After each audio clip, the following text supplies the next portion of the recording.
Bueno,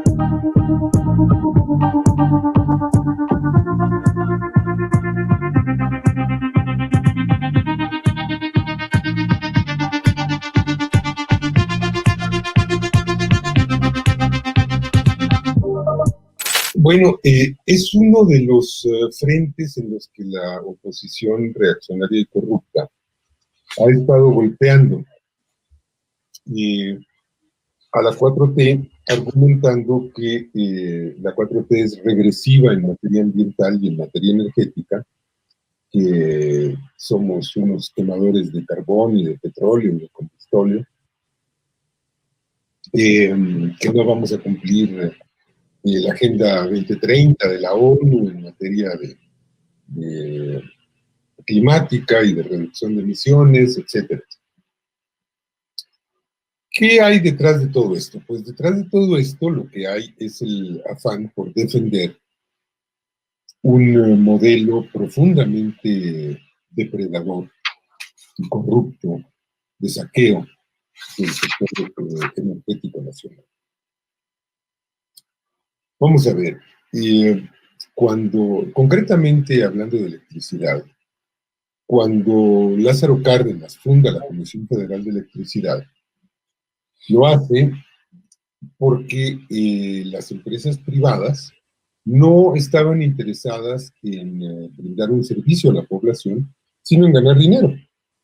Por lo tanto, ponían electricidad allí en donde era muy rentable instalar electricidad y el resto de la sociedad que se jodiera y que se alumbrara con vela.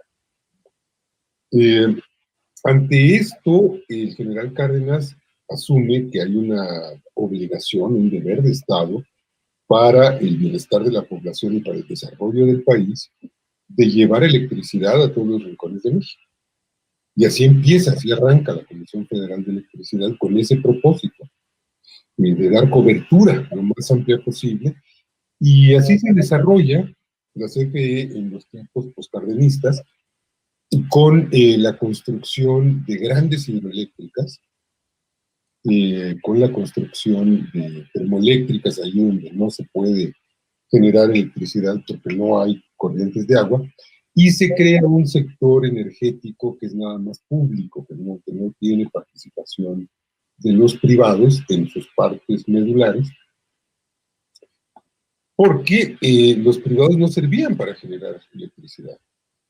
Así de simple. Ni para distribuirla, no tenían el sentido que se requería para eso.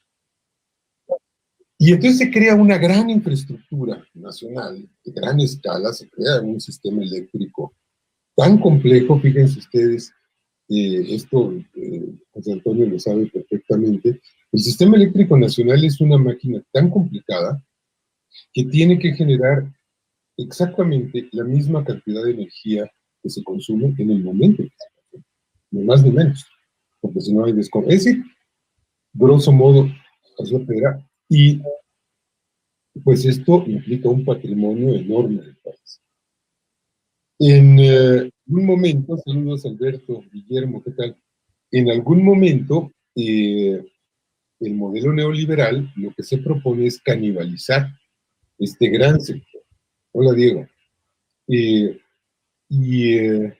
Empezar a hacer negocios no generando electricidad, sino devorando esta gran infraestructura que es de todos, que nos ha costado a todos, que le costó a nuestros bisabuelos, a nuestros abuelos, a nuestros padres y a nosotros. Y entonces estos intentos empiezan desde Salinas y se van profundizando en cada sexenio neoliberal. Con Fox se profundizan mucho. Calderón intenta, de hecho, privatizar la industria petrolera, le salió el tiro por la culata, y Peña finalmente lo consigue, ¿no? Esto implica abrirle la puerta a los productores privados de electricidad para que metan al sistema eléctrico nacional su producción. Ahora bien, ¿por qué reclaman estos intereses, son pilotes, buitres, el asunto ambiental, porque ellos empezaron a hacer megaproyectos eólicos y solares para abastecer electricidad, sabiendo que pues sí, es mucho más barato tener un megaproyecto de paneles o de ventiladores eólicos que una central eléctrica del antiguo estilo. Y precisamente en unos minutos esté pendiente porque nos vamos a enlazar con Antonio Atolini, el politólogo Antonio Atolini, con quien hablaremos de los intentos para frenar la transformación del país a través de la infodemia, un tema que, como ya escuchaba, abordaba también Pedro Miguel. Y Yasmín Ugalde, integrante del Instituto de Formación Política, en este 4º grado, hay que decir también que el presidente Andrés Manuel López Obrador, en su defensa de la iniciativa de fortalecer la Comisión Federal de Electricidad, asegura que se busca que no se quede la energía en manos de empresas extranjeras corruptas como Iberdrola, a la cual por contratos anteriores se le compra la energía a un sobreprecio, además se le subsidia. En otras palabras, que los extranjeros no tengan en sus manos la posibilidad de dejarnos a oscuras, Yasmín. Sí, es que este tema atraviesa muchos, pues, ¿no? O sea, es decir, por un lado es hablar de la soberanía de este país, la soberanía energética. Bien tocas el tema, digo, es que hay por todos lados hay donde refutar los temas, ¿no? O sea, es decir, este discurso que tiene la derecha conservadora, donde, bueno, las energías verdes, las energías limpias, que de hecho también Pedro Miguel lo ha tocado en varias ocasiones.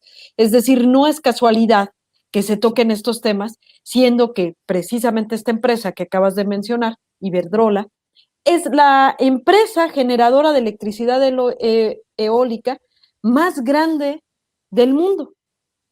O sea, es decir, el argumento mayoritario que tiene la derecha, pues es precisamente para favorecer a esta empresa, que aparte esta empresa ya tiene años que se ha intentado inmiscuir en los asuntos de este país. Esta empresa, junto con otras, lleva también la generación de electricidad en España, por ejemplo, que aparte es uno de los lugares donde es más cara la electricidad y donde aparte de tener grandes ganancias estas empresas, pues manipulan los precios, algo que desde la transformación de este país, desde la 4ª transformación, es que se combate, ¿no? Oye, Yasmín, regreso a lo que informaba antes de que entrara contigo, y es que lo leo y no lo creo, y lo vuelvo a leer y más coraje me da, que la Comisión Federal de Electricidad informa que se sufre una sangría, pues solo los subsidios a los productores independientes de energía asciende a 249,606 millones de pesos y que de ese monto una cuarta, quinta parte, 56,175 millones, corresponden exclusivamente a la transnacional Iberdrola por la operación del parque eólico La Venta en Oaxaca. Y cada vez que se menciona a los que hicieron negocios para proteger los intereses de estas transnacionales, de estas empresas extranjeras, chillan y las empresas se sienten atacadas por un presidente que pues está sacando toda la cochinada, pues esto que no sabíamos los mexicanos y mexicanas de a pie. Así es, precisamente esta iniciativa pues que tiene el presidente, sacar a la luz esto, pues esta reforma a la ley que propone el presidente, precisamente saca a la luz esto, es decir, por un lado, no basta solamente con fortalecer a la Comisión Federal de Electricidad, sino también pasa y atraviesa por dar condiciones de competencia, algo que no ha habido hasta este momento. Es decir, se habla fíjate, uno de los argumentos que se tiene, aparte de esto que te decía de las energías limpias y energías verdes, pues es que también se habla de que la CFE tiene energía sucia y energía cara. Y cuando uno escucha hablar estos montos de subsidios, pues no te la crees, ¿no? Definitivamente. Vamos a ver y escuchar nuevamente a Pedro Miguel, quien continúa opinando en Sin Censura para Cuarto Grado. ¿Cuál es la perspectiva de la 4T? Bueno, la perspectiva de la 4T primero es que se tiene que rescatar la soberanía energética. Tenemos amenazas graves con este modelo. Por ejemplo, si los vendedores de gas natural de Texas un día amanecen de mal humor y deciden que no nos van a vender gas natural, nos apagan medio país, por ejemplo. Si los dueños de los gasoductos les hizo daño la cena, nos dejan sin electricidad, por ejemplo. Si los propietarios de las madres esas de eólicas les picó una avispa en un ojo, pues, y si se desquitan con nosotros, nos van a dejar a oscuras. Tenemos ahí problemas graves. Esto es algo que no se puede dejar en manos de la iniciativa privada. Esto es un servicio estratégico que debe estar en manos de la nación, tal y como lo concibió el general Lázaro Cárdenas. Otro problema, en la medida en que el sector privado se está enriqueciendo y saqueando, produciendo electricidad, no hay desarrollo, no hay investigación, no hay patentes, no hay nada que se quede en el país, todo o que se quede en manos de la propiedad común. Todo es privado y todo está sujeto a las reglas del mercado. Entonces, pues esto plantea problemas. La perspectiva de la 4T es que se tiene que rescatar el sector energético por razones de seguridad nacional, por razones de soberanía, y por una razón muy simple, que es que en el caso del petróleo tenemos que recuperar la renta petrolera. La renta petrolera llegó a aportar 40 centavos de cada peso que se gastaba en el presupuesto. Peña Nieto despedazó eso. Bueno, eso lo tenemos que recuperar porque necesitamos financiamiento para el desarrollo sin endeudarnos. Entonces, la prioridad es, número uno, recuperar la capacidad de producción, de extracción, de refinación del país y recuperar la capacidad de generación eléctrica del país. Y esto implica readecuar, remozar, reconstruir las grandes hidroeléctricas que el ciclo neoliberal dejó en ruinas. Están produciendo al 20% de su capacidad, que no han recibido mantenimiento en décadas, que necesitan nuevas turbinas, etcétera, etcétera. Esta es la perspectiva para, primero, asegurarnos de nuestro abasto energético y para tener recursos para el desarrollo. ¿Qué desarrollo? Sí, entre otras cosas, tiene que haber una transición a energías limpias. Es absolutamente absurdo seguir dependiendo de combustibles fósiles para generar energía y tenemos que hacer ese tránsito, pero ese tránsito no nos da la gana hacerlo como se lo habían planteado los neoliberales, que era otorgando concesiones para megaproyectos para que los privados invadieran las partes del territorio que quisieran, plantaran ahí sus granjas solares, sus parques eólicos y empezaran a hincharse de dinero. No, no queremos eso. ¿Qué queremos? Queremos una transición energética que arranque desde abajo, que incluya a todos y que no deje atrás a nadie. Es decir, tenemos que empezar por recuperar el sentido del servicio social, del interés social. Tenemos todavía 1.440.000 mexicanas y mexicanos que no tienen energía eléctrica, por angas o por mancas, porque están en asentamientos urbanos nuevos, porque están en asentamientos rurales muy remotos, en los que es carísimo llevar el cable de CFE. Entonces, allí tenemos que empezar a generar electricidad con renovables en una pequeña escala, y de ahí tenemos que ir creciendo. Y tenemos que brincar posteriormente a escalas de cooperativas, a escalas de municipios, a escalas de vecindarios, a escalas de multifamiliares.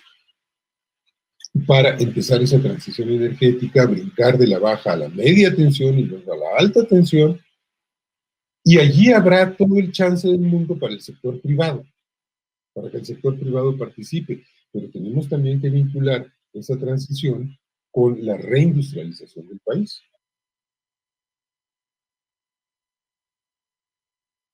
También hay que escuchar a José Antonio Almazán explicar lo complicado. Esto sí está fuerte. Lo complicado que resultaría visualizar un desarrollo autónomo e independiente sin recuperar Pemex y la Comisión Federal de Electricidad, lo que se antojaría una misión imposible para el gobierno del presidente Andrés Manuel López Obrador, ¿no?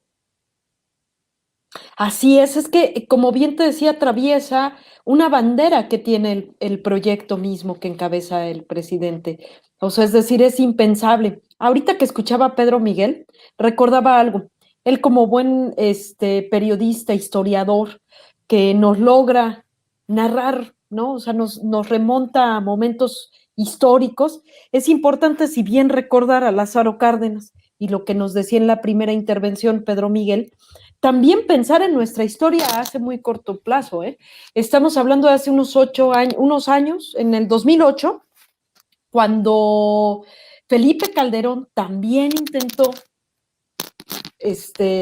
con la reforma energética, lo que ocurrió, y estoy hablando en el 2008, después de ese fraude que se tuvo con Felipe Calderón, la ciudadanía estaba muy polarizada y a pesar de eso hubo un movimiento en defensa de la soberanía nacional y esta soberanía nacional atravesaba por frenar la reforma energética. ¿Y por qué saco esto a colación? Porque no tiene muchos años.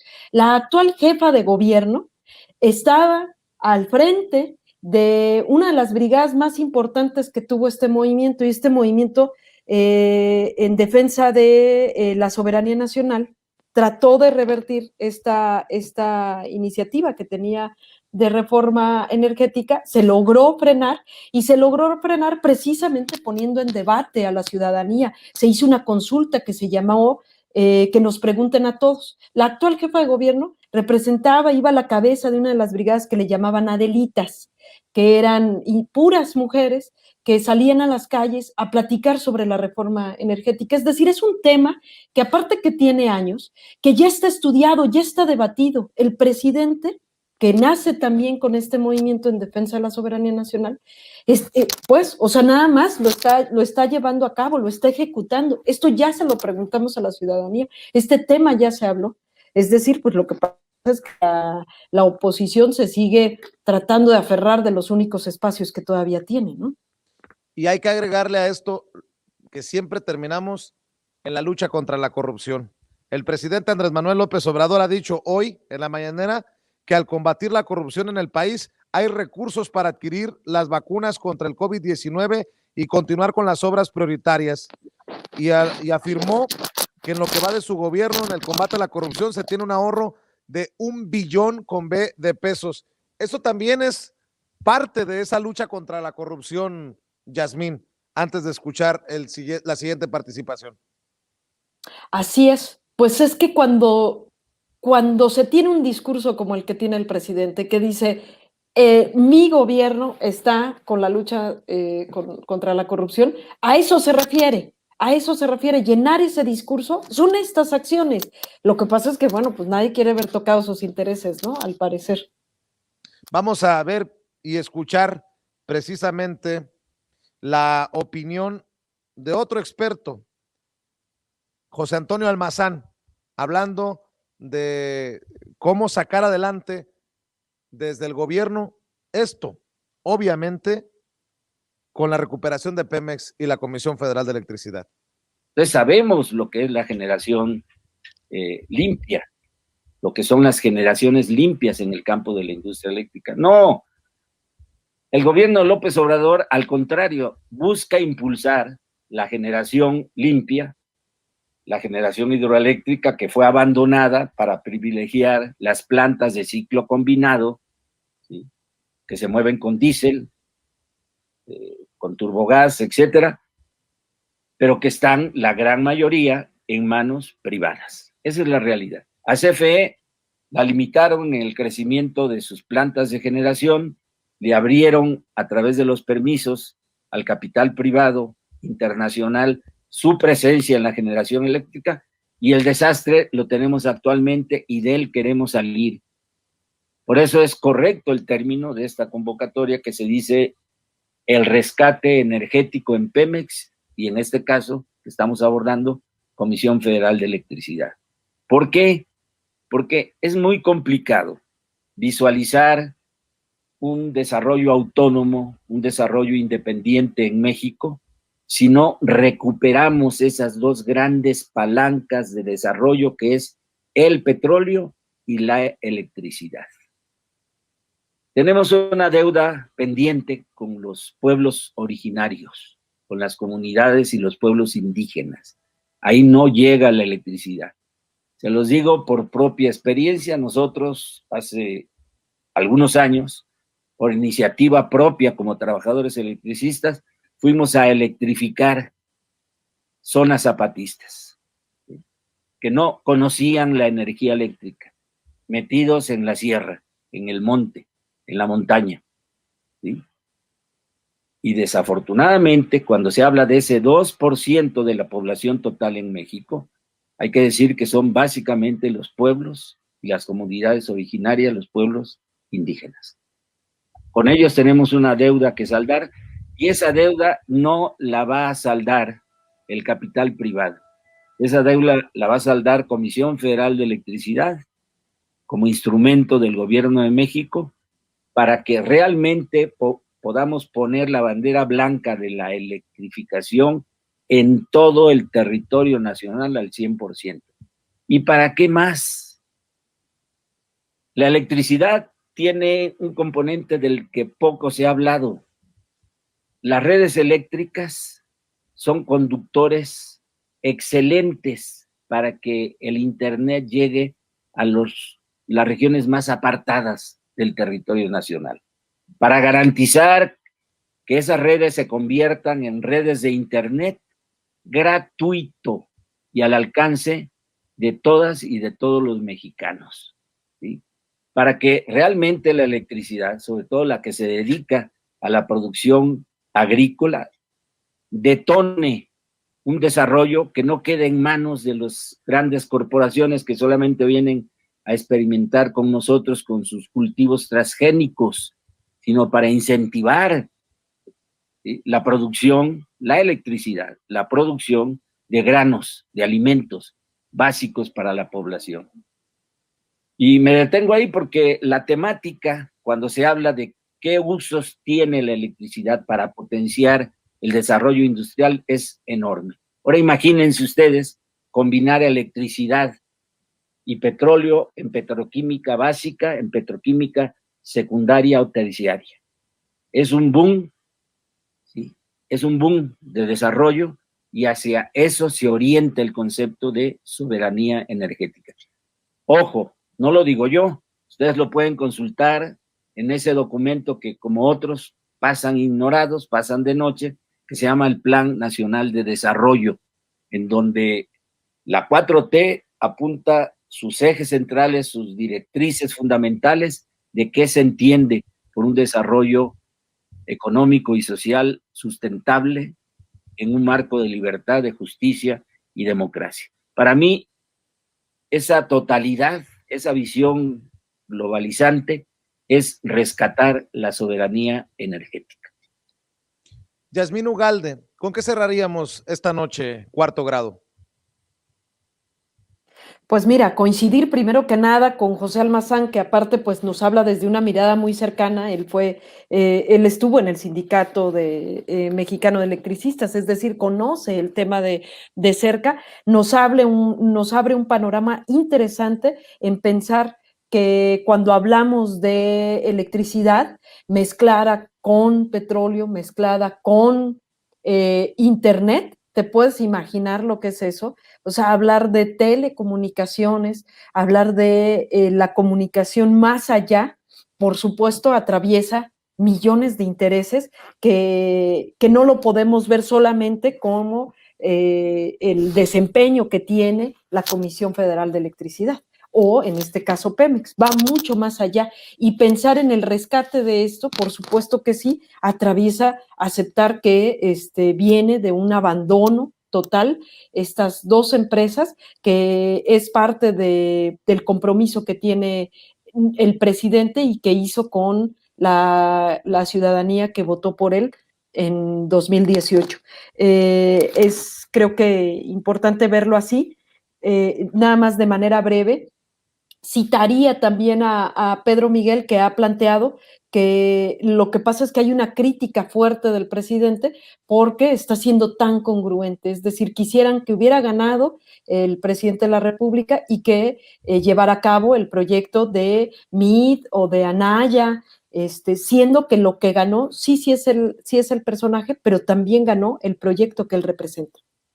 Así es, y estoy seguro que este tema nos va a dar para ocuparnos en diferentes ocasiones. Por lo pronto, Yasmín Ugalde, te agradezco mucho que nos acompañes en Cuarto Grado. ¿Quieres dejarnos las redes sociales donde la gente sigue las acciones del instituto? ¿En dónde te siguen a ti? Las plataformas del Instituto Nacional de Formación Política, por Facebook, por Twitter, por YouTube, nos pueden seguir con espacios, reflexiones y análisis sobre todo de coyunturas que atraviesa nuestro país. Y muchísimas gracias por el espacio, Vicente. Claro que sí, Yasmín, te mando un abrazo y saludos a todos. Hasta luego y buenas noches. Buenas noches.